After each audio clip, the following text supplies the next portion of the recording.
उन्हाळ्यात कोकणात आंबा आणि काजूसारख्या पारंपरिक पिकांचं उत्पादन घेतलं जातं, पण निसर्गाच्या अनियमिततेमुळे आंबा काजूच्या उत्पादनात घट झाली आहे।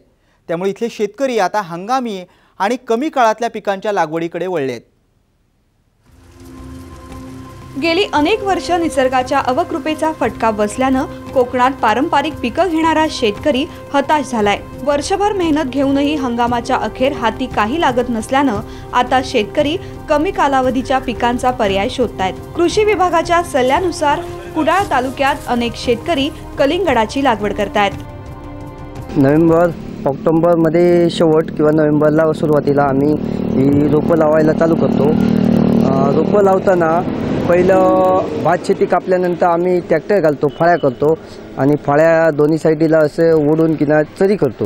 चरी झाल्यानंतर त्यामध्ये खड्डे मारतो। साधारण खड्डा आहे तो 1 फुटाचा आणि त्यानंतर 1.5 फूट अंतर ठेवून दुसरा खड्डा असा मारतो आणि त्याच्यानंतर त्याच्यामध्ये शेणखत आणि गांडूळ खत घालून पुन्हा खड्डा उडवतो। त्यामध्ये फोरेट पावडर थोडीशी टाकतो म्हणजे मुंग्यांसाठी आणि त्यावर बी अर्धा इंच जवळजवळ बी पुरतो आणि नंतर पाणी सोडतो।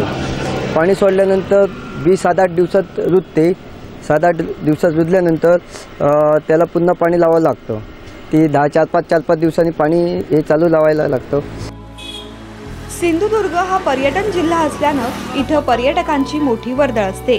त्यामुळे अनेक शेतकरी आपला शेतमाल पिकवतात, तो शेतात किंवा हमरस्त्यावर आणून विकतात। यापासून त्यांना चांगला बाजारभाव देखील मिळतोय। ते जवळजवळ 35 दिवसांनी त्याला फळ पडतं। 35 ते 40 दिवसात फळ पडतं आणि 75 दिवसावर तोडायला जातं आणि नंतर ते आम्ही विकण्यासाठी ते घेऊन येतो आणि फळ एकदा तोडल्यानंतर ते 15 ते 20 दिवस त्याला काही होत नाही, मस्त चांगल्यापैकी टिकतं। एकरला आम्ही एका पावटीला 1 एकर लावतो, असे 4 टप्पे आम्ही करतो। साधारण एका एकरमध्ये आम्हाला साधारण 3.5 ते 4 टन आम्हाला उत्पन्न यायला पाहिजे येतो। मिळायला खूप पाहिजे, पण आमच्याकडे जरा गरमी जास्त असल्यामुळे जरा कमी येतं उत्पन्न, पण 4.5 टन 4 टन 4.5 टन एवढं मिळतं। आता हे स्टॉल आम्हाला म्हणजे कलिंगड विकण्यासाठी चालू करतो ते आम्ही साधारण डिसेंबर 15 तारीखच्या आसपास आणि ते आम्ही मे महिन्याच्या 1-5 तारीखपर्यंत आम्ही चालू होतो।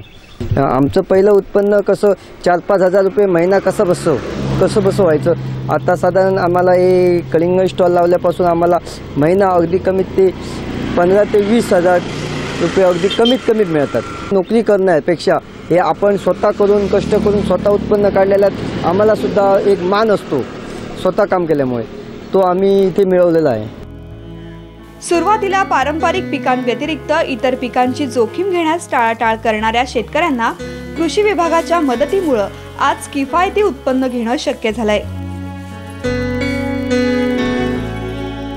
डिसेंबरच्या पहिल्या आठवड्यापासून मेच्या 25 तारीखपर्यंत ही कलिंगडी शेती आम्ही करतो आणि त्याच्यामधून चांगल्या प्रकारचं उत्पादन आणि चांगल्या प्रकारचा फायदा मिळून कोणत्याही प्रकारची नोकरीची आवश्यकता नसून, कारण आमच्या घरातील बरीचशी मंडळी सुशिक्षित आहेत, ग्रॅज्युएट झालेली आहेत, परंतु कुठेही मुंबई किंवा गोवा या ठिकाणी नोकरीला जाऊन नोकरी करण्यापेक्षा या शेतीतून चांगल्या प्रकारचा जर फायदा होत असेल तर आमच्या घरामध्ये श्रमबळ आहे, आता थोडाफार पैसा आहे व त्यातून चांगल्या प्रकारचं आणखीन एक उत्पादन आणि पैसा मिळवण्याच्या साधनासाठी चांगल्या प्रकारे शेती करून ती विक्री करून चांगल्या प्रकारचा नफा आता सध्या आम्हाला होत आहे।